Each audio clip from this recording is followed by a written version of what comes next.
Red light, green light, red light, green light, red light, green light, red light, green light, red light. Well, lads and lassies, grab yourself a pint and pull up a chair because we are here for another episode of the Soul Sessions. But with me today, this man is quite something. And there's a particular word to describe it. It's not that one. Amazing, because he is the most amazing man alive. He is Mr. Amazing. Welcome to the show, my friend. Yes, sir. Happy to be here. Thank you so much. Amazing, mate. It's a pleasure to have you on here. But of course, Mr. Amazing, what I do with every guest, I've done it now and I'll do it at the end of time itself. Every guest has a story and every story has beginning. Mr. Amazing, how did your story begin as a wrestling fan? So quite honestly, I came from not a wrestling family, but I am technically a second generation wrestler because my uncle, when I was around the age of like 4, took me to a independent show, which again, I had no clue of at the time. I didn't know what was going on. All I seen was like a gymnasium and like a ring in the middle. Again, didn't know anything of it, honestly. And then next thing you know, I see my uncle left me with one of my cousins or something. And we were just in the crowd. Again, I'm still unsuspecting, not knowing anything. And then funny enough, I see my own uncle come down the aisle and he's the one that's about to get in the ring and wrestle. I'm like, whoa, wait, I'm paying attention now. What's happening? So this little can't sit still kid trying to mess with everybody is now locked in on what was just wrestling to me at the time. I had no clue. And then afterwards, I asked my grandfather, hey, is there anywhere I can find stuff like this? My little kid language, any more of that that I just seen my whole uncle just do? He said, yeah, just watch WWE together. And then I've been a wrestling fan since probably 2003. And ever since then, that has been the most consistently just loved thing in my entire life. I've never fallen out of love with wrestling since probably 2003. 2003, God, I mean... Yeah, I'm a ruthless aggression child. I don't know if that's with my old bones clicking, but here in 2003, it's like, oh, that wasn't long ago, right? And it's like, oh, it's 20 years ago. It sounds crazy, right? Oh, come on, please. I want to have some nice, luscious hair before it turns gray, and I have to... You're looking great, though. You're looking great, though. I try my best, Mr. Amazing, of course. But obviously, 2003... Ruthless Aggression era, one of the most poignant memories and moments of the whole WWE. People like Lesnar, Cena, Orton, all coming into that. Obviously, God, it's great. It's like Angle as well. And some people always go back and think of, the Attitude Era. That's where it was the best. That's where everything came up. But a lot of people have a favoritism towards the Ruthless Aggression era. So I wonder for yourself, Mr. Amazing, why do you think the Ruthless Aggression era is such beloved upon now, especially with modern wrestling fans? I can absolutely see the correlation between previous Ruthless Aggression characters and just, storylines that were being played out at the time. For example, like there's a lot of, in my head, I think there is a lot of nod to more Ruthless Aggression era stars, wrestlers, whatever you want to call them, compared to, again, just in its current day Attitude Era level fans, as well as we have socials and stuff. So those people obviously are going to, seem more vocal as well. Because like, for example, Eddie Guerrero, I feel like I see remnants of him and Kurt very, just being very influential to everybody that's coming up right now. Especially like you got your Rey Mysterios, your Hoovitudes, like that whole lucha scene that was coming up, very impactful to just the way that current wrestling works as well.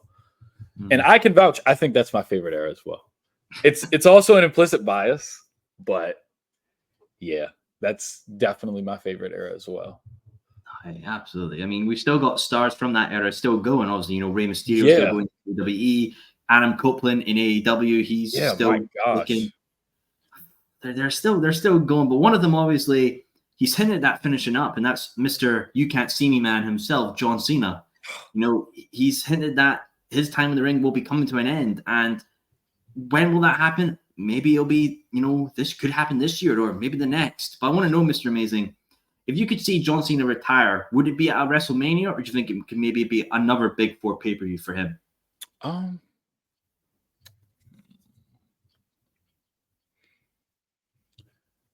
it's like you would want the I guess you could say grandeur of WrestleMania, right? Mhm. It feels like a quintessential good send off for somebody. Um, because for example, like I feel like it has to be structured in a way like, all right, for example, my favorite retirement as of recently has been Sting. Sting's retirement was a thing of beauty, in at least in my eyes. I like how they let him go along this ride. They still didn't allow him to just do like, what felt like a part-timer's job. He was all in, very committed. You could see that he genuinely cared and was very involved in helping things go around in AEW as well as just help the program itself move along. Like he didn't have to do half of the stuff he wanted to do, but he ended up doing it. And because of it, it just feels like that was the best way they could have sent them off. And I Mhm. feel like Cena deserves something like that. Yeah, I mean, it will be emotional, definitely. But if he does win, maybe he beats Cody Rhodes, something like that, and if he brings back the spinner belt for a year, I mean, I think that would be absolutely amazing because it is a Yeah, beautiful belt design. Bring back the spinner, get that as a I hashtag. Triple agree. H. Send it Oh, off with him. Send off the spinner with him. That'd be amazing. Because even though it's defunct now, it just would be amazing to see that again. yeah, and all the Because see, replicas they'll sell. yeah, because and the funny thing is too is like with Cena, I feel as though if you give him somebody current that could bring the best, what he likes to say, hustle, loyalty, and respect out of him, like that whole persona, that whole get. If you could get somebody to bring the best out of him, I feel like that's going to be the best way to send him off, especially with how much he's made people. If he has somebody that can like send him off in a proper way as well, that'd be crazy. I know, absolutely true. There, obviously, we had that WrestleMania 39 match against Austin Fury, someone who's now currently a tag team champion, and yeah, it was something. But there's no I new love the stars. build to it though. Love the build to it. Ah, true. But obviously, there's people like Chad Gable, maybe a Carmelo Hayes, Mm. some other great individuals on the main roster right now. Have you got somebody in mind, Mr. Mason, that you think that could really use the rub of being Cena's final opponent? Currently. It because you have people like uh, Gable that could work. Like I like that you threw out that name, and that could work for him. I think honestly, it just depends on who they are choosing to rotate in at the current Mhm. moment. Because yeah, I think it just depends on who they're trying to rotate in the current moment. Because it's like, what are they going to do with Gunther? How many reigns is not how many reigns, but how long is Cody going to have that? Um, Mhm. what do they want to do with somebody like Damien? What do they want to do with somebody like Sheamus? Like, I don't know. There's a bunch of people that he has history with. For example, that's why it made the main event, with Roman and stuff in that last Mania. I think that's what made that good. Be able to call back to him, and then he's seen The Rock, and it's like he's seen a ghost. Somebody like that, or again, it doesn't have to be somebody that has history with him, but somebody that could, just like I said, can bring that out of him would be crazy. Yeah, It all no, depends on who they're rotating in at the moment, though. very true. It's with wrestling. It's a very timely Yeah, industry. One thing could be hot 1 minute, and then boom, changes happen, and then yeah, something yeah. It's else. just like I feel like when you get somebody who's like, say naturally doing what they need to be doing, and everybody's happy that's involved. Fans, uh, WWE themselves, and then the wrestler themselves as well. Uh, I just feel as though you make the elements for something nice to happen, and you shouldn't just like try to, hey, you're doing too good. You know what I'm saying? So for Mhm. somebody to be able to get that, I think that's where you put it. That's where you put him more so. Very true indeed. And wrestling is just as popular as now as it has ever been. And I've always been fairly fascinated. I Yes. hope you could tell me this, Mr. Amazing. I know with America, the cultures there, they kind of have like the entertainment, obviously, like sports as well, NFL, NBA, Yes. football, and everything. I want to know from being here in Scotland, wrestling. How is wrestling perceived in like the American sports culture? Is it quite prominent, or is it been something that's always been in the background? So what I personally appreciate about just the way that everybody else treats wrestling, in comparison to America, there's a general baseline of let's keep it as a sports contest, and I love that. So like I'm a big fan of all of wrestling, but I think my primary inspiration comes from Japanese wrestling and as well as like catch as catch can wrestling. So like just technical wrestling in general. Those are where my biggest inspirations draw from. And I say that to say that America looks at it like, cool, that stuff is great, but is this character got enough, charisma and grandeur? So like when they're looking at that, they're like, is this really a competitive contest? Because we got football and we got baseball and we got, just all these other different sports. And so they keep it in that bubble again. Is this really sports competition? But then you get our fans, like our American fans that are actually already fans. Boy, they love it. Like, I think we have some, again, we have some hard times, but we have some amazing crowds as well. I love American crowds sometimes. Hey, very true. The crowd there at WrestleMania 14 Philly, that was something. It depends on where you at. And it's so funny because you don't realize it until you go to other places. And like, for example, like, I don't know if you're familiar, like West Virginia, which is like an hour and a half from me. I live in DC. Oh. And West Virginia is like very, hey, he hit a body slam. Let's go. I like that. And then in like DC, no, it is a very hard crowd because even though we can't host as many events because the commission here is trash. No. Yeah, it sucks. The commission here is trash, but boy, these are some wrestling fans. Like they know everything. They can tell you that that's a move that they've seen before. It's crazy. No, just absolutely. The difference between states. Hey, it just shows, wrestling is varied, even within a country, one city could perceive it another way and another. Obviously, you mentioned, Scotland. Scotland. In terms of like wrestling, because like you got a lot of nice people that have came from there too. Yeah, we have our moments, most of the time our crowds are mostly pissed with alcohol half the time, so we react to anything. But we have our moments, we've got our great wrestling companies here that do family shows and obviously holiday parks. And then we have our deathmatch scene that is just thriving. So I was going to say, which one do you think is more prominent for Scotland? Mr. Amazing, please, you're trying to get me attacked by the Scottish wrestling companies that I work for. I can't say one's better than the other. No, not the promotions. I'm saying, do you think it's like more family friendly oriented? Because that's what America does a lot. America loves like it's a crazy mix, honestly. No, definitely. But I think here with the UK and Scotland as well, some cities obviously with the way life is up here and income under the governments and all that, income's not the best for some people. And you get that family shows that happen up and they're good ticket prices. They're allowing families to have like a weekend, 4 hours of enjoyment in a week.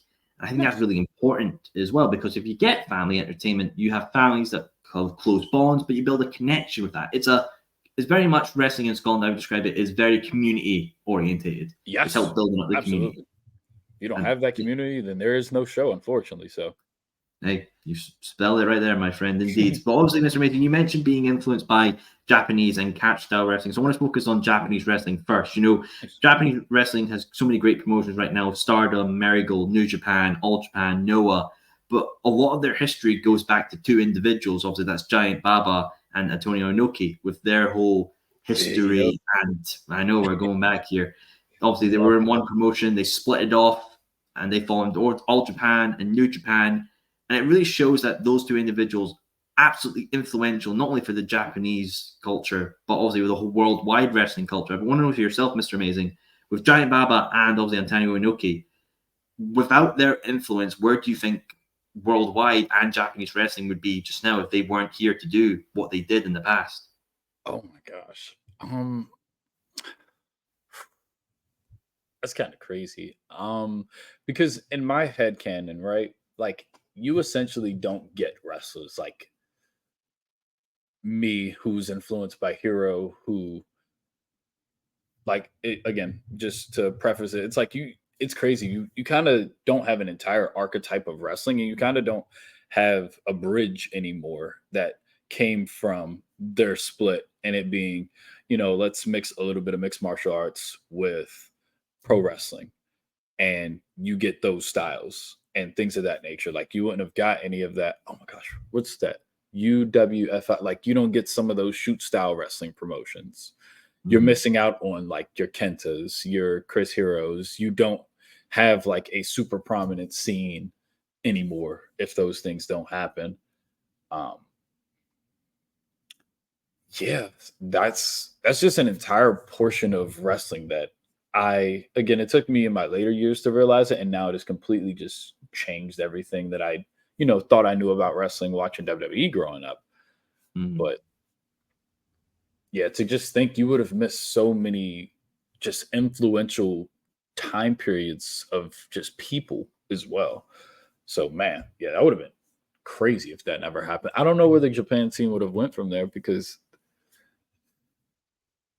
yeah, their split kind of caused just a love from everybody. It seems like everybody like Japan isn't, and it's so crazy because Japan isn't a thing that's just now popping. They've been popping since, again, that split did happen, and obviously even before that. So man, that would have been crazy, because you just missed out on entire legacy. Dang.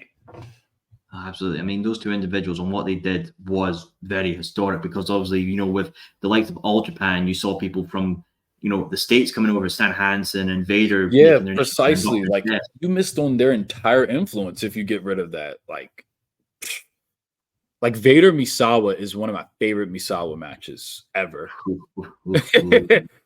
And it's so funny because I always liked Vader in the States, and then it took me to get older to realize that he was in Japan. I was like, whoa, this is another guy. It's very true. I mean, Vader in All Japan, the Triple Crown and everything, truly cemented himself, showing that you could be something in one other company, bit successful in WCW, maybe falter a wee bit in the WWF at the time, but then going to another whole environment and a whole nother league can just reinvent yourself like that. I had Bobby Fish on the show back in season 2 talking about how going to Japan felt like a certified pass for a wrestler. You've made it when you study and learn under the Japanese environment. For yourself, Mr. Amazing, would you agree with that? Like, if you were given the opportunity to go and wrestle for Japan, would it be like that dream certification on your career that you're part of Japan's culture? 2,000%. Like, give me the, what is it, Riberera jacket. Take me to what's his name? He used to hang with the Young Bucks. Masachan, go let me see them. I need to be in like that is 2,000%. Like even in its current state, it's a long-term goal, or it's a whenever life presents itself type of goal. But I absolutely want to make it to Japan. 2,000%. That's my dream goal, and it has been my dream goal just because my style is so heavily influenced by that. Like, I would love to just be able to go through that and go through the Noah system. Like Misawa's one of my favorite wrestlers ever, just period. And so for him to have a legacy being Noah, again, I guess you could say current favorite wrestler being Chris Hero. He been to Noah too. It's just like, yes, please send me there. I want to go to New Japan so badly. And I just want to travel the world in general. Yeah. But yeah, Japan is like I can say, again, the work is never done. The work is never going to be done. And I'm never going to be done learning. But say I get to Japan in my career, yes, I can say I finally did it. I'm gonna take my chair back like that. Well, I'm sure we'll be seeing you at 2 a.m. in the steakhouse enjoying some good old wine. Please send me the steak. Oh, please send one here to Scotland. It might be a bit rotten, but it comes by the train and all that. But I mean, send me the steak. I'll have my toast there and all that. But you mentioned Noah as well. My first experience with Noah was actually through the Great Muta's retirement match. Darby Allin and Sting going over for that. Yeah, I'm a fast learner. When I saw that, right into the history in the archives and learning all that great stuff as well. But obviously, Great Muta, you mentioned always Misawa there, but Muta himself, he's done some stuff in New Japan, then going on board with Noah and building that all up for himself. Having that retirement match is there as well. Noah's future, though, Mr. Amazing, I want to know what your thoughts are, obviously, with seems like the new guards coming in with Noah and leading it into a new, brighter future with what's going on. What's your thoughts on the future for Noah? So I just remember that their last heavyweight champion, I think he just left. I can't remember. I can't remember the exact story, but I do know that their GHC heavyweight champion did just leave after like dropping the belt or something, and so they're questioning whether he may go to like AEW or go to WWE or something like that. Um, and I think it's kind of crazy. Japan as a whole, like this is the weirdest year to be a fan of Japanese wrestling. It really is because, or again, just in my lifetime, this is the weirdest year to be a Japanese wrestling fan because Stardom is splitting. You got Marigold coming up, and then I love TJPW. So the Joshi scene's a little like not again nowhere near bad. Like you have so much talent, it's crazy. And then Noah's going through the exact same thing. You're bringing up so many new. You're bringing up so many new wrestlers and stuff. Like for example, you just tried to westernize one of your biggest Noah rivalries with Okada and oh my god, I can't remember his name. He just feuded with him in Noah, and I swear he tried to beat him up. So it was so funny. He like shot in on him after he like kept hitting him in some weird. It was funny, but I can't remember who he is. But yeah, Noah's going through a big transitional time period, and so is New Japan. So is New Japan. So honestly, it just depends on how things start to get perceived. Because, like, for example, like all of those promotions were insane in like 2000, in my opinion, like 2011 to like 2018. Because I actually went to the G1 Supercard that was in New York, and that felt like the last time I remember people being like, you know what? The Japanese wrestling scene is insane right now. Yeah. So, So was that the G1 Supercard with Ring of Honor where they had like yep. the Yeah. wow. Yeah. Oh wow, So that was when Taven won. Oh, the ladder match with what was it? Yep. Taven, Lethal, Taven, and Skrull. Lethal. Yep. Yeah, it was with Skrull. Wow. Wasn't that also the show that Enzo and Cass like crashed, if I'm correct? Yeah, and then I think the Dudleys were there too. Jesus, I feel like you've just put on universe mode and press shuffle. Oh, yeah, it was a lot going on right there. But that's what I'm saying. Like, I have no clue where the Japanese scene is going right now. So I'm kind of just, sitting and watching because I love Japan like so much. So I'm just eager to see what's happening. Like, you got people like Gabe Kidd, super heavy on the come up in New Japan right now. You got just a bunch of gaijin talent coming in just from all of these different places while they're still trying to bring up their, some of their young boys, like Shota's trying to get a spot, Yuta's trying to get a spot. Like, yeah. Right. It just all depends on which way it goes. Very much so. And also with New Japan, like, I remember when the whole news broke about Okada not renewing and leaving, everybody was like, yeah, April Fool's is like in what, 2 months? I think it's a bit early, right? Come on now, Meltzer. I know you're a funny man. Your ratings and everything. What's going on? And then it was like he's gone and he signed with AEW and everybody's like, what the bloody hell? Come on. And then you're golden boy. You're gone. Superman. Yeah, like, literally, he is literally on Japanese money. He's in like the Yakuza games. Why is he going away? Like, I call him I call him New Japan Superman every time I see him. He's such a protagonist to me, bro. Oh God, is hilarious. Oh man, when he told people to shut up, bitches, on Dynamite. Yeah. Like his fake crying, like the Bucks get him a Lambo. Yeah, he said, "I'm so happy, thank you, I appreciate it." He said, "What can I ever do to repay you guys?" I love Okada. But with New Japan, and they're losing so many stars, and obviously they have the partnership with AEW. Forbidden Door is coming up at the end of the year at the time of us recording this. Some people have said, that partnership isn't mutually beneficial. It seems more cited to AEW than to New Japan. You know how wrestling fans are sometimes. I want to know your thoughts on that, Mr. Amazing. Can you see an agreement in that? Or do you think, no, it's still quite a beneficial partner on both sides? Because obviously Moxley does have the IWGP World Heavyweight Championship at the moment.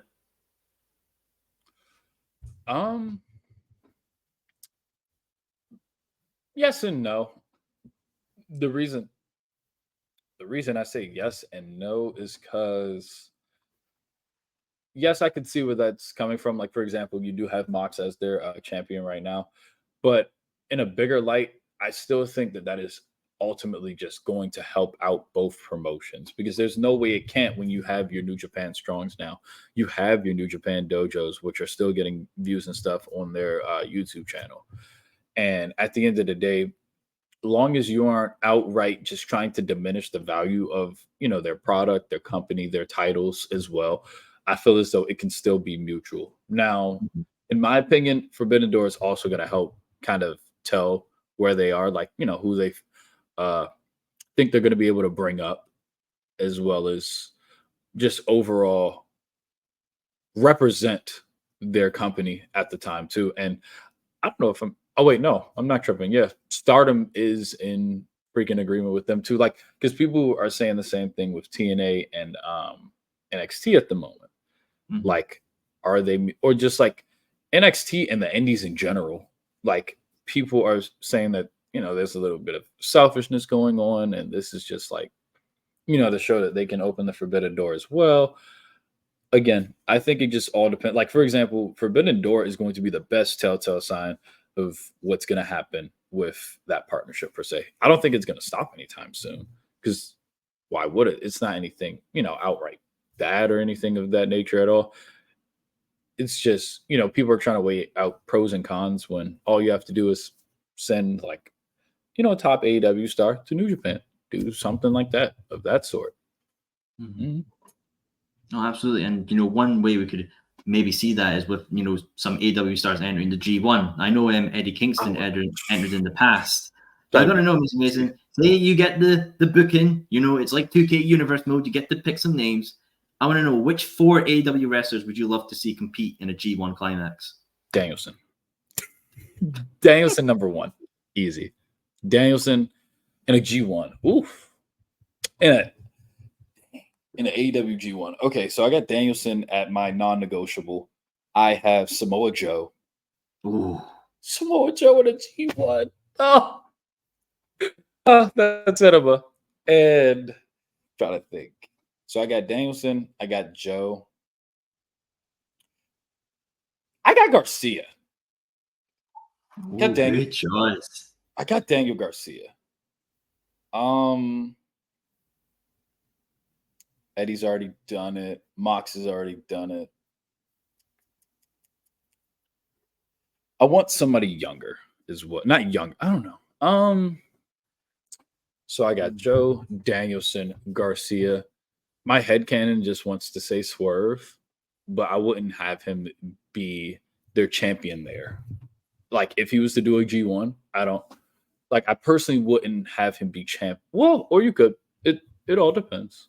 You could either have him be champion there, or I just know his style would just conflict so well with so many people that are there. Like, I'm just imagining him giving a house call to Naito. I'm just like, that's crazy. Or him taking a Destino and then coming up into a stomp or something. Like, that's crazy. So that's what I'm gonna say is my 4. Yeah. Because I want Garcia to represent the younger guard too. So I would have Danielson, Joe, Garcia, Swerve. That's my 4. Good choices all around there, my friend. And obviously, before we get into kind of like that catch style wrestling we mentioned before with the technical aspect, I want to know one final thing as well. We've seen with Forbidden Door that sometimes New Japan guys get a chance to challenge for the AEW World Championship. Let's say maybe someone does challenge for it and win. Is there a particular New Japan wrestler you would love to see become a future AEW World Champion? Ooh,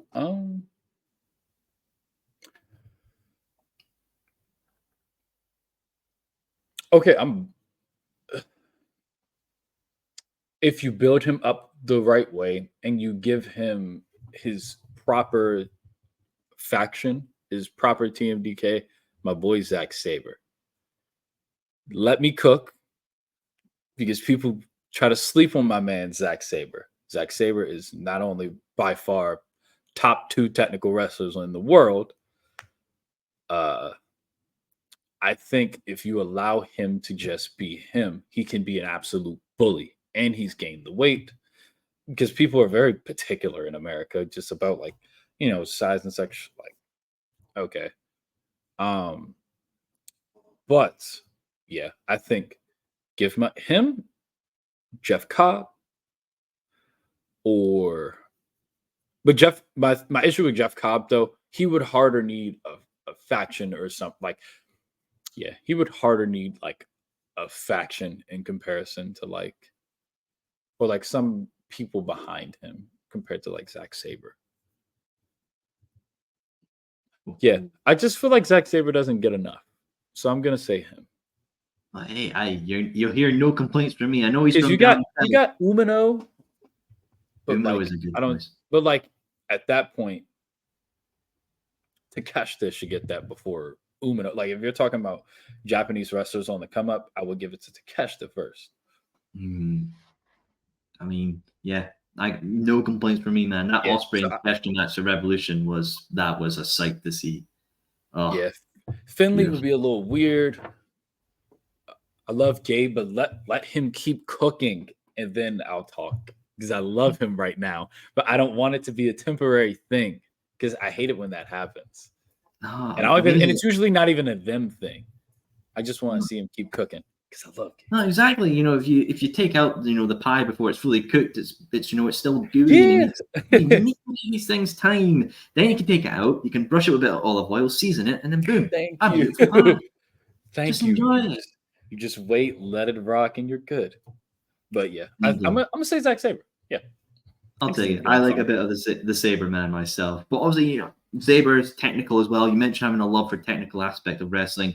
You mentioned there's obviously greats like Danielson, Nigel McGuinness, and current obviously there's like Zack Sabre Jr. and Jonathan Gresham, that these old individuals have that aspect of technical wrestling. But I find for me, thinking of technical wrestling, it goes back to a promotion and one title that really emphasized that, and that's the Ring of Honor Pure Champion. That belt, really being a centerfold for the key and pinnacle of technical wrestling. So I want to know, Mr. Amazing, do you think technical wrestling would be as appreciated as it is now if we didn't have the Ring of Honor Ring of Honor Pure Championship in the past? No, definitely not in America, in my opinion. Because even back in the day, like you had your World of Sports in the UK, right? And Yeah. in my opinion, with World of Sports, they already set you a baseline to appreciate the technical wrestling that they were putting on and just the overall showmanship of let's not just do some big brolic headlock, brother. Let's actually, spin you around, you go this way. Oop, ankle trip, got you. Things of that nature. They were already appreciative of it. And I feel as though in America, with your exceptions of like, obviously your Malenko, your Guerrero, your Benoit, your Brett, your Owen, like all of these different wrestlers that were in the States that were doing that. It's like, I feel as though it was known, but that was not their priority. That was not their priority. And it took for, I feel as though that early 2000s time period for, man, that's why I love the roof between that. And like I said, those names that I named from like, I felt like WCW was more of the wrestling, in my opinion. I just feel as though they were more the wrestling promotion compared to, WWF at the time. Because you had your cruiserweights that were doing insane everything. And then again, you had your promotion like that that was hosting like I said, your Malenkos and things of that nature. So yeah, I think it's like the pure title for like America to allow like your Samoa Joes, your CM Punks, I think Kenta held it. Maybe I'm tripping. But yeah. You just had Nigel, of course. Like you just had a bunch of those wrestlers that were on the come up that eventually fleshed out into these different promotions, literally like a waterfall. It's like you came from Ring of Honor. Again, not saying it's at the top, but you came from Ring of Honor and that bled into a lot of TNA, which TNA bled a lot into WWE at that time. So yes, I think without it, there wouldn't have been a lot of appreciation for it on an American level. No, absolutely. And also, greats have held that title. AJ Styles has held that. Samoa Joe's held Love it. Styles. Oh, the GOAT. Mate, that French crowd made me love Styles again with the whole phenomenal chants. That was oh my gosh, their whole energy was insane, like the entire time. God, that's why I appreciate UK crowds so much. Everything's creative. We just say what 24/7. Yeah, you guys really do. I'm just like, have I watched this episode before? Because they're chatting the same thing again as before. Make something original. I mean, come on. We have chance. We had a guy in a football team who got bad with a mortgage and a divorce, and we made a full 20-minute song on it. Come on, get some originality. We are nutters for that kind of aspect of wrestling, but nonetheless, obviously the Pure Championship right now is currently held by Wheeler Yuta, and obviously Yuta's been off with injury. He's now returned, and I hope to see great things with the Pure Championship again. You know, Daniel Garcia has held it in the past, but I kind of maybe want to see maybe some new names hold the Pure Championship. So, Mr. Amazing, obviously, besides yourself, because I think you'd be an amazing Pure Champion, who would you like to see in the future hold the Ring of Honor Pure Champion? Moriarty. Moriarty. Oh. As far as young, like you gave it to Garcia, you gave it to Yuta, Moriarty. In my opinion, as far as like technical wrestlers on the come up in AEW, again, on the come up, I will say those are the 3 best technical wrestlers in AEW. Yeah. Again, as far as like, you know, wrestlers under that, like I'm a vet line, definitely it's Yuta, Garcia, and Moriarty. Moriarty is like so insane for his time. Actually, I would like to say I think he's the best of the 3 of them technically. I just don't think he has all the other components compared to them. But in a technical sense, again, not even fully in ring sense, but just his brain is so ahead of its time. Like just the random stuff I've seen him do in the Indies, the random stuff I've seen him do in AEW. Like him and Takeshita had a crazy match, I think, in Prestige Wrestling. It's on YouTube. It is crazy because they are just so far like ahead of where they should be in theory. And again, as a person who consistently is, you know, trying to train and consistently making sure that I'm up to date on everything, I'm always tape studying. It's like they do certain things, and I'm like, I get it. I get it. No. That's crazy. Yeah, really great names all around. I mean, it is truly just showing that AEW, while they have great big stars, obviously, you know, Adam Copeland, Bryan Danielson, and many others, they have this whole batch of young stars that are really sitting but waiting for their big time opportunity. You know, I know Julia Hart's had an opportunity with TBS, you know, Lee Moriarty's with Shane Taylor Promotions, obviously Wheeler Yuta's with the Blackpool Combat Club. Some people have been obviously very critical of AEW in recent times. Obviously, there's the whole CM Punk situation, and you know, handling with some stars leaving. Ethan Page gone to NXT, as long as Sean Spears and many others. Obviously, Cody Rhodes. From yourself, Mr. Amazing, and I've asked UK wrestlers this, and they said that though that perception of AEW, what they've done, doesn't make them appealing for them to go over and, you know, do wrestling opportunities for. But we see that it is still loved by a great bunch of fans. You know, obviously All In here coming back. For yourself, do you think AEW is still in this bit of a murky period perception-wise, and it can dig itself out of that?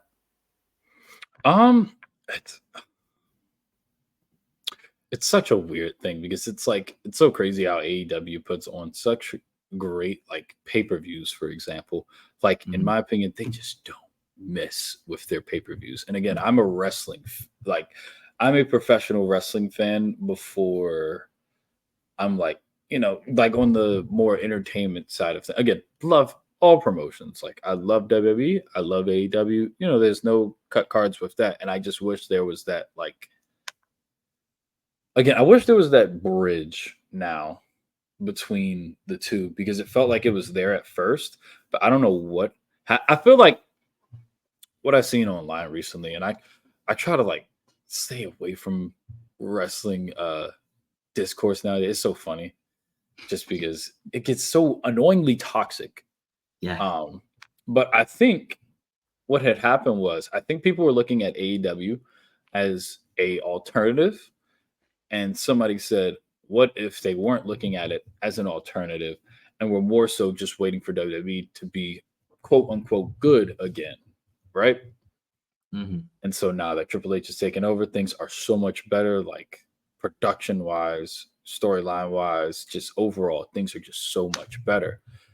And I feel like those fans who went to AEW because it was doing what they wanted it to do at the time and what WWE wasn't providing them, maybe they were just like, oh, we don't need that anymore. while AEW to its core fans are still like completely kicking, there's nothing really wrong with it, especially if you pay attention to the storylines and such. Like, again, there's definitely gaps there. There's gaps, in every promotion that exists. Nothing's perfect. But at the end of the day, I think it's just an annoying amount of toxic discourse for something that I feel like they used, if that makes any sense. Like, yeah, I feel like for some fans, it feels like they used AEW instead of like, actually wanting to take part in the product and absorb as much wrestling media as possible because, I don't know. It's just weird when, people don't say anything about, Jordan Grace coming to NXT, and that's completely fine, and they gave her, at least initially, the same video package they would give, a AAA star that's coming to AEW. I don't know. I just think there's a weird double standard at times. Amazing. You definitely have an amazing way of putting it because I would completely agree with you, my friend. I feel like that is just how things are in this current times. But obviously, I describe wrestling as a pick and mix. You can put whatever you want in your bag. If you want that flavor or this flavor or that, you can build your own style and what you'll love, and anyone else can. So enjoy it. IWC, shut the hell up sometimes. Come on, you actually dust off the Dorito crumbs, go and touch grass, and have some fun, for Christ's sake. I do it all the time. I try my best, at least. But obviously, Mr. Amazing, you mentioned obviously in the beginning of our session here, you mentioned obviously technically being a second generation wrestler. And with that, accolade under your belt, I can imagine, is there a lot of pressure with that? Because obviously, we have like the Knight family here. They're a legendary family of wrestlers. You've got like the Harts, Pillman, obviously, and so many others. But having that accolade of being second generation wrestler, what does that mean to you to have that accolade? Man, in my area, my uncle is like known by every random promoter that I go to. So it's like I'll think I'm making my own way, and then somebody will go into, they'll be like, "Hey, that's Massive Mike's nephew." I'm like, "You know him? How do you know him?" Like, what do you mean? So like, it's never a super big amount of pressure, but it's just so funny because I can go just like anywhere in my immediate vicinity. I'm like, how do you know him? You're telling me to go tell him I said hi. I'm like, I'm just meeting you for the first time. So it's just really funny how and again, gratefully enough, it works out for me in weird ways. For example, like I met Swan like 2 years ago, Rick Swan. I met him like 2 years ago at the promotion that I work at. And we were just chopping it up backstage. Never got brung up, right? Like my uncle never got brung up. Then double back to like when I seen him again, same promotion, but like a year later, he got brung up. Mind you, he was always cool. Like he talks to you like he's your best friend and you've known him for 5 minutes. He's so cool. But he like said something to me. He was like, "Hey, nice to see you again." He said, "I know you know Massive." I said, "Yes, that's my uncle." He said, "Hey, me and him go way back," because he apparently promoted for him or something, or like he put him on a show, or like I can't even remember, but dog, it was just crazy. I'm like, how do you know him? So yeah. I mean, Mr. Mason, it sounds like your uncle's just a forbidden door of the independent scene at this point. The man just he's saving me so many connections that I don't have to make myself right now. That's a blessing. I take that and run with it. Have all the connections you can. Go for it, man. So, you've met great people.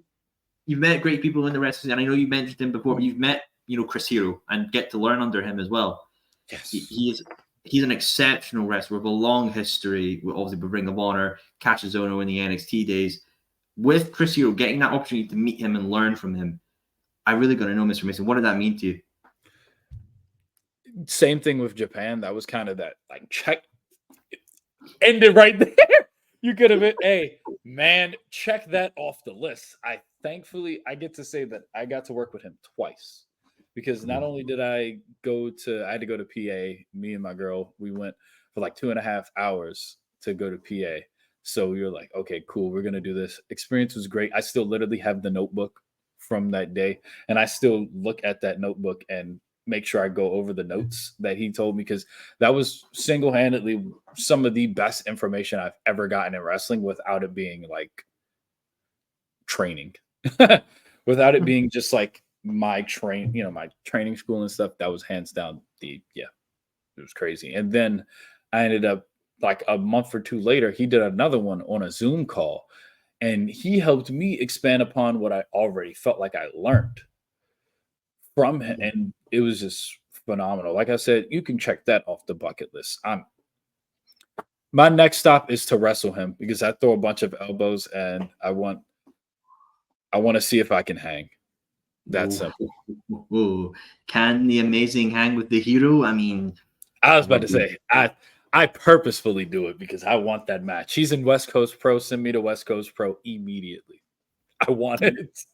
Do it, man. Do it. Do it 100%. Kent is there too.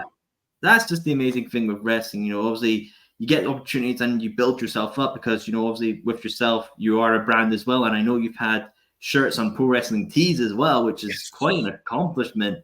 As a wrestler, to like, you know, you've got a shirt on Pro Wrestling Tees, a platform that's used by AEW, help with the Young Bucks during their days of being the Elite. Wow. When you finally got that first shirt design on Pro Wrestling Tees, you must have felt like on top of the world, right? It was such a crazy thing to me too, because I was like, at the time, I was under a year in when it was either under a year in or I just like hit a year mark, and to realize that I'm already like expanding the brand like how I wanted to. Like, I'm a big person on understanding how, you know, the fans work and understanding how, as well as self-promoting works. And with that, I was like, this is going to do nothing but help me expand my brand, because at the end of the day, that is what I'm trying to do. I am a wrestler, but I also would like to look at myself as like a brand. Like, because I'm also a pro gamer on the side. I stream. I do things that, like, you know, I do a bunch of things like that. Just overall, I wanted to be like a representation of me. So for me to be able to get that, I was like, bet. Again, another thing. I'm like, cool, check that off. So now I'm just trying to make sure I got all my ducks in a row to be the best, well, the most amazing I can be. Yeah, absolutely, mate. Indeed. And also, you mentioned video games there, so let's get on to that. Indeed, shall we? I gotta know, Mr. Amazing, what is the best video game console, and why is it the PS2? Why are you correct? Why are you so correct? Why are you so freaking correct? Hold up. Because it's facts. What's your favorite PS2 game? Favorite PS2 game? Oh, you know what? It's got to be Spider-Man 2. Oh, you're the greatest. Never mind. You might be the greatest. Because I don't dress to impress. I am the best. Oh. You might be the greatest, because I just was literally listening to the pizza song on TikTok. I was like, what? People watching who've not experienced that are just gonna think we're off our rockers. Like, what are these two on about? But no. Spider-Man 2 is the greatest. Okay. Preface: it's my favorite spot. Well, I don't know, because Spider-Man PS4 was great. And I don't want to let nostalgia cloud. So it's definitely top 3 Spider-Man games, but I think overall favorite PS2 games, it's between 3 things. It's between SmackDown vs. Raw 07. Okay. I'm a huge MK fan. Like, I'm a whole like competitive fighting game player as well. So Mortal Kombat Deadly Alliance is probably, I think it's my first, or like up to my first, between first and third game I've ever played. Don't ask me why I was playing MK at such a young age, but it was, top 3 first games I played. And then, Spider-Man is right there. It is right there indeed. I mean, don't worry, Mr. Amazing. When I was a kid, I was playing Shadow the Hedgehog and shooting people with a hedgehog. Oh, Shadow was so edgy back then. Shadow was so good. I love it though. Like, he had the coolest AMVs. Like, everybody was making the edgy AMVs of Shadow, and he was posting. Linkin Park was being played in all of those people's editing softwares. Like, and you then had the Bandicam logo in the top right. Oh, that's With the bit with the fuzzy screen, like somebody was recording it with their camcorder. Yeah, the 2000s are coming back. I'm telling. In the end, I'm telling you, it was just random. It was just random Google images of Shadow. It wasn't even an actual video. It was just the Google images that were edited so well they almost looked as crazy as Super Saiyan 100 Goku. Oh god, it's the fact that if like I watched it back, I played Shadow recently. I got the PS2 and played it. It's the fact in that intro cutscene to the game with the "I Am All of Me" song, which is a banger of a song. Don't get me I didn't wrong. realize that was the real intro. My girl had to show me and tell me that was the actual intro. I thought that was like a fan made edit.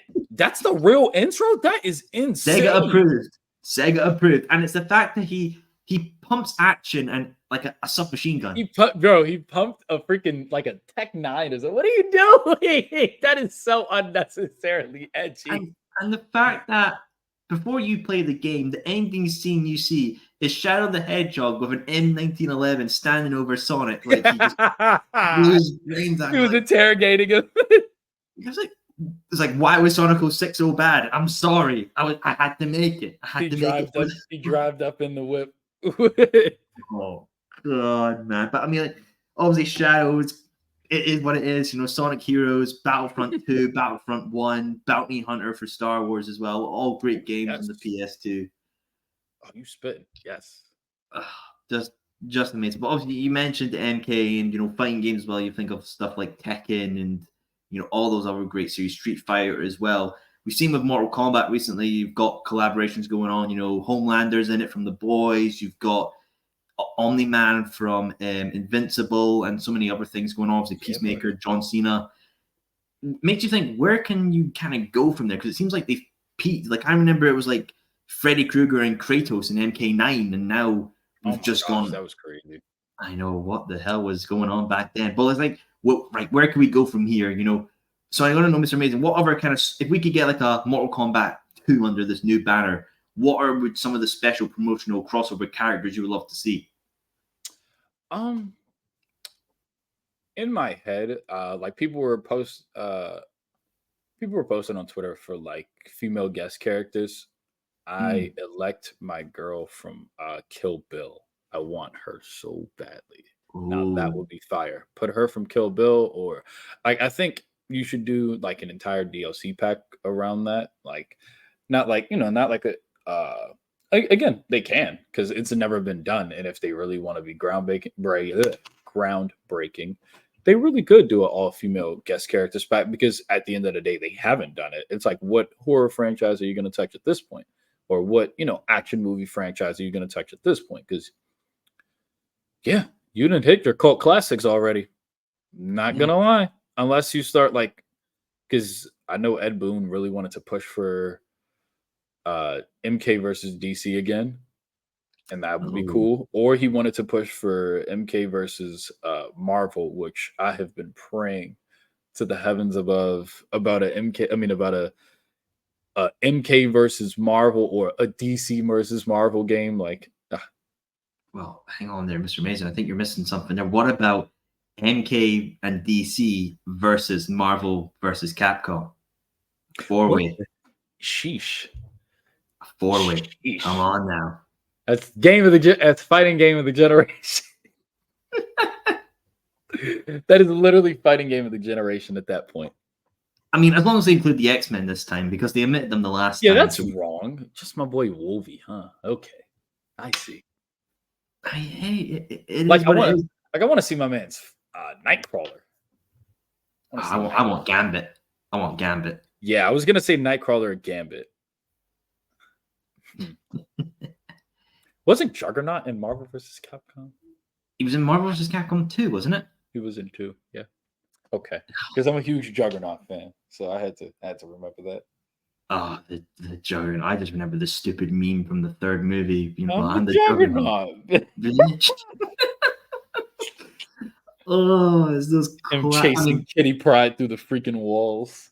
Yeah, it's like, yeah, you've done well. You've knocked down the whole foundations of this building, and then good for you. We're crumbling. Oh, I mean, I would love to see another female character from another Capcom series. Is that Lassie from Dino Crisis, the red-headed Lassie? Like, kind of get her in. Oh, I know who you're talking about, huh? I mean, well, yeah. I feel like it's so annoying. I feel like fighting game rosters either are very small recently, because I've been playing a lot of fighting games recently. Either they've been like rather oddly small in comparison to like past games, or they've been like huge. And there's been like no real in between, with the exception of I personally think MK1 is an in between because it was a pretty good roster size, especially for having so many freaking people from before that we've had and stuff. So Yeah. Yeah, it just all depends on how big their roster is, because some people I just feel like they won't, get put in due to roster size, and that'd be annoying. So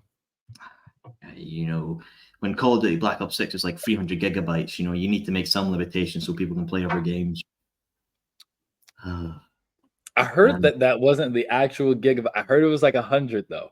Bullshit. They put if out it's actually 300, that can't get downloaded because I still have X Defiant right now, so I can't do. Oh, X Defiant. Oh, it's great, isn't it? I'm as a old COD fanboy, 2000%. It gives me like Black Ops 2 vibes, and they added my Vector. That is my favorite SMG ever. I can't ask for anything else. Man, Mr. Amazing. For me, MW2 days was the ACR with the grenade launcher and holographic sights. That was no, not the noob tube. No. Sorry. How else do you think I survived those MW2? Yeah, I'm about to say, some of those lobbies were abysmal. Oh God, we are survivors. We survived those tough days. Yeah, I was about to say those were rough times trying to be in those lobbies, buddy. Yeah, if Twitter saw that now, I think they would absolutely shut themselves down. Curtains. It's curtains. COD would have got canceled. Yeah. COD would have got canceled. Oh man, MWT days and the 360 and the 360. Wait, favorite Call of Duty. Now I have to ask. Favorite Call of Duty? Black Ops 1. Whoa, I love that answer. I love that answer so much because mine goes BO2, Black Ops 1, and Black Ops 2 exclusively for the fact that is when I met my entire like friend group from school. So like so many memories from that. Like, we were like freaking 8 deep in a ground war because we had too many people at one point. Like, yeah, it was crazy. So I think Black Ops 2, BO1, MW2, easy. The thing for me with Black Ops 1 is it was the zombie maps. That's what pushes it for me. I love the zombie maps on it. Kino der Toten, and you get the obviously Ascension. It's an amazing map. You had Shangri-La. You got the old ones with the Shangri-La is so underrated. I hate it. The wee little person gun you get in as well, which was like the the baby gun. The baby gun, and that was something in itself. It was a unique weapon, but I think out of that, my favorite map, I do love Ascension, but Call of the Dead does have a warm spot in my heart as well. Fun fact, I never. That is one of the only maps I've never played. Call of the Dead is one of the. I promise you, I have not met So I've definitively played all of the World at War maps like 12 million times. I've played all the Black Ops 1 maps except for Call of the Dead. I played everything. I had all the DLC for BO2. I did the BO3 maps. Yeah, wow. I think that's the only map I can say when people talk about it, I'm like, I don't know about no George Romero. I'm so serious. You never had the absolute pain of having to have the one gun that stuns him come out of the mystery box, because then when he gets angry, you put him in the water and then he calms down. I mean, it's like it's the biggest freaking annoyance. But those are the days of 2011. Good God, they were troubling times. But yeah, right. Yeah, survived. We got to the moon, did the Easter egg, and then blew up the world because Rick Toffin was very unhappy with Samantha. But kids, that's how they are. Right. Yeah, reminds me to never. I like kids. Moon. That is my favorite Black Ops 1 map, but I like Moon. Moon is very good. The whole Easter egg, I think, on that map is exceptional Easter with how egg it was is done. crazy. Like she's on the pyramid and dude, I found that to be the most insane Easter egg ever when I freaking looked at that video. I'm like, oh, because that was, in my opinion, that was around the time where they genuinely started like adding your cinematic Easter eggs. I was like, God dang. Yeah, because the whole We planet came a gets long nuked. You have the Simon Says mini game. You have the whole thing with like it go. goes back to previous maps. You know, with like the items and stuff. I mean, Yeah. you make me nostalgic, man. Come on, Yeah. trying to, God, curses you, Sheesh. curses. But obviously, you know, Black Ops 1 and 2 were all in the 360, a defining era for gaming as well. And we're starting seeing properties come back from that. You know, we've got like Perfect Darks coming back, Gears of War's coming back with E-Day. I seen, dude. The 2008s are coming back. The only one that hasn't come back properly is Halo. Yay. Yeah, R.I.P. Halo. I was R.I.P. Halo. just talking to my girl about that because she was an Xbox player while I was a PlayStation player. So I played so much 3 Reach and 2 when like PC and like friends Xboxes and stuff. So I feel for the Halo players. I'm like, dang, to have it all and to see it dwindle away like this last Call of Duty. Oof. I mean, not last Call of Duty. This last Halo. I was like, oof. Y'all had people there, and you had the art style and you dropped the ball. messed it up. I used to be a big Halo lore guy. Like I would actually have textbooks filled with the lore and tell my friends, like, yeah, this is how the story goes, this is how everything goes. And then when it went to Halo 4, I was like, well, taking all my notes and throwing them in the freaking incinerator. Because... Dang. To see how the time, dang, that gotta hurt just to see how the times change, and you're like, it's like the Toy Story meme with the kid trying to play with Woody. He's like, I don't want to play with you anymore, and he throws him into the freaking bin. That was everybody with Halo, unfortunately. Oh God, I feel bad. Amazing. After we're done here, I'm going to sit on my decking with a glass of whiskey and just think, where did the time Now he's go? going to start life reflecting. Back in my day, before crypto, we had Microsoft points, and they were bloody useful for once. Microsoft points and the avatar with the beanie on it. Yeah. And then you're like, the beanie blowing bubble gum. And then you're like, guys, I can't play. I ain't got gold. I ain't got a 2-day subscription somewhere in some random game I bought, so I'm screwed. I can't play with you guys. Mom, can I get a Xbox gift card, please? Can I just get Xbox Live Gold for like 48 hours so I can just play the newest Call of Duty? That's all I want to do. That's all I want to do. That's all I want to do.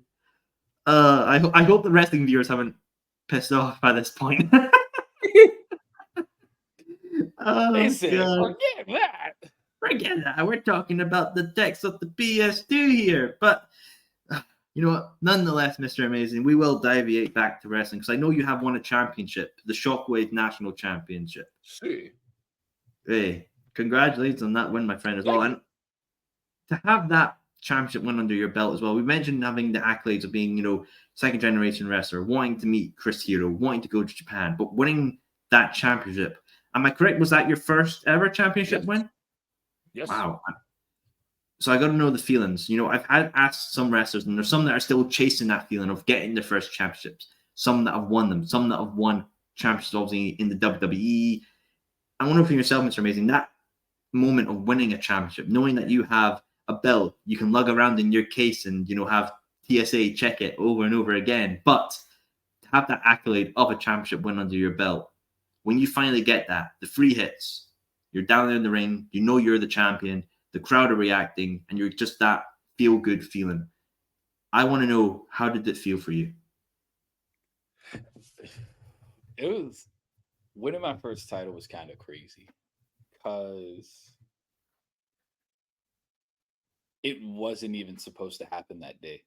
So like that was like kind of crazy to me, let alone it didn't seem like they were going to deviate into that yet. It seemed like they were going to go like a different direction with me at the time. But we knew that was where, you know, we wanted to go. So for it to just literally in the span of, hey, we have an hour before the show starts. The card's changing. You're in the first match, and it's for the title. I said, huh? Would you like? I said, okay, great. I can adjust. I can handle anything. That's cool. No problem with me.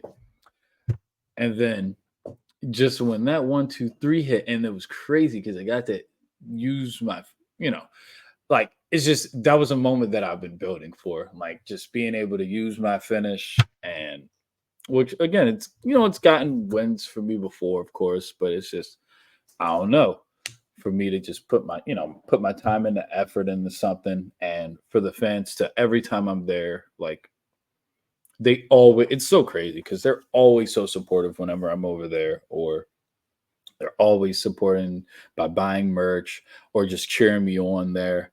And just for that 1, 2, 3 to hit, to see my girl, who's my manager, come into the ring. And I'm like I'm not even gonna lie to you. If you look at the footage, I'm kind of just like in space because I'm like, wait, I just won a title. I'm trying to process everything. It's kind of weird. It's crazy to explain. I'm like, wait, hi, great, I won. This is great. There's fans here. It's crazy because they were just excited the entire time, and I didn't know. It was a nervousness of I didn't know if the reception was going to be what I wanted it to be, and it was. So yeah, it's just one of those things. It's like it's hard to describe. It was just a lot happening, and then when I got to the back, like everybody like erupted. I was like, what's going on? I'm like, this is what I wanted out of wrestling. This right here, like a locker room full of people that genuinely wanted me to, just wanted to see me win. The fans supporting me, and I'm overall happy with a title and money in my pocket. So truly absolutely indeed, Mr. Mason. I think that you mentioned obviously that locker room environment of cheering and celebration, and I think with wrestling, we get the gatekeeping and the hardcore centric fans as well, but you have moments within wrestling where acceptance happens and anyone can get an opportunity. We see people, here in the UK, we've had LGBT shows going on and showcasing everybody from that scene. We get, intergender matches. We have some women who have done insane deathmatch type stunts where, they're having needles for their cheeks and darts and all that and just going through barbed wire and all that. And then obviously in the States as well, we've got, like FA putting on the big gay brunch and everything like that, and having truly fun shows. And then obviously, we've had individuals like, Big E representing communities. I remember during the whole Thunderdome era and him coming out in the learning gear that apparently was based on. Oh, yes. Oh my gosh. I think it was the Reading Rainbow.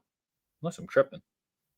I can't remember. I love that gear though. I know exactly which one you're talking about too. I think that was the truly as well. And you have like Kofi Mania and Bobby Lashley with the Hurt Business, and there's Moose as well in TNA.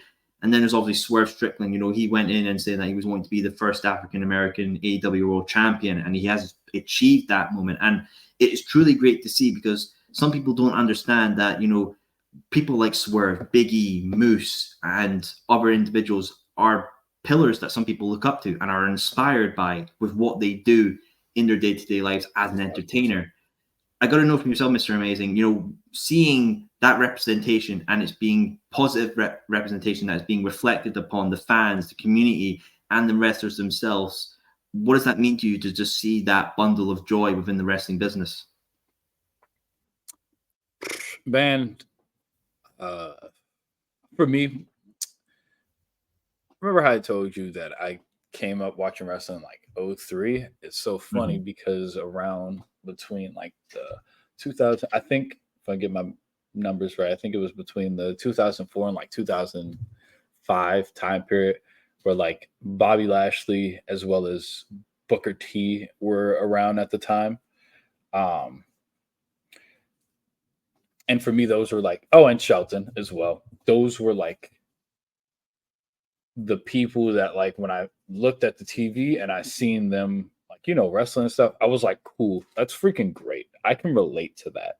Like, again, I built my foundation of wrestling, but I was just like, I still don't see anybody who really looks like me. But then I seen, like I said, you had Booker T, especially Shelton for me, because I had the same haircut at the time. I had the same shaved haircut at the time, and I was super freaking young. And it was just super crazy because I was just like, man, that means I could do that. That's crazy. And then fast forwarding to even now, to having promotions, like just a big plug for my for this promotion that I'm about to, I think the 28th, Fight Club Pro Wrestling.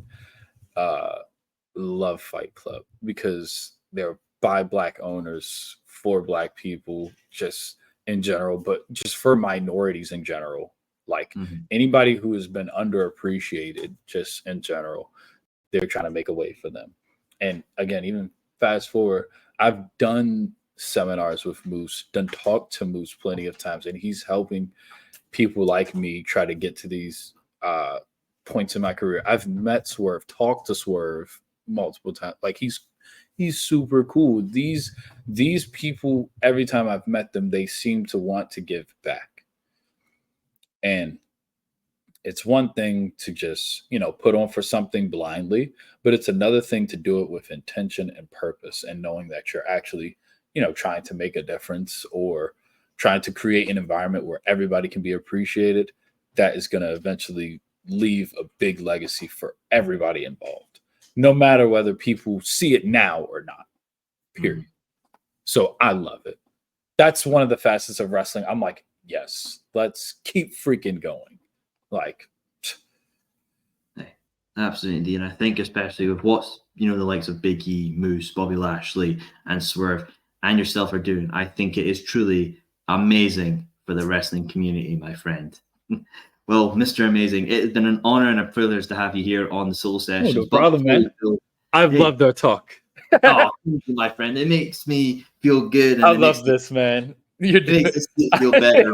Indeed. But obviously, before we go, I always do like to propose a bit of a dream question for my guests. So I want to ask yourself, let's say 5 years down the line, you get to be a part of New Japan Pro Wrestling. So let's focus on that. You're a part of New Japan, and you're given the opportunity by President Tanahashi himself to fight any New Japan wrestler for any New Japan belt. So it's in the Tokyo Dome. It's current New Japan.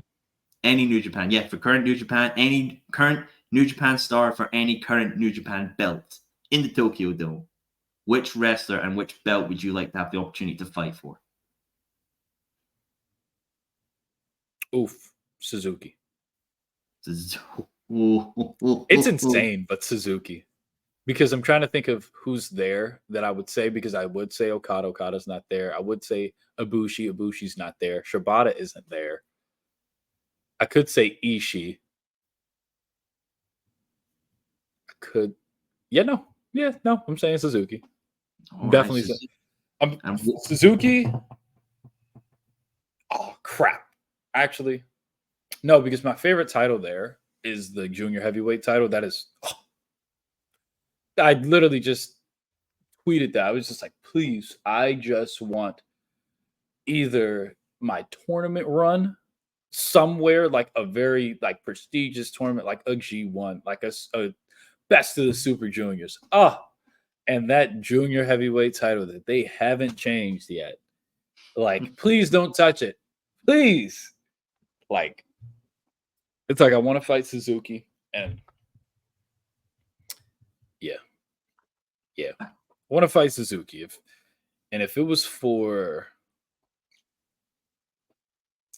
damn, I need to take away all my favorite belts because I would have said the IC title. I mean, if it was, I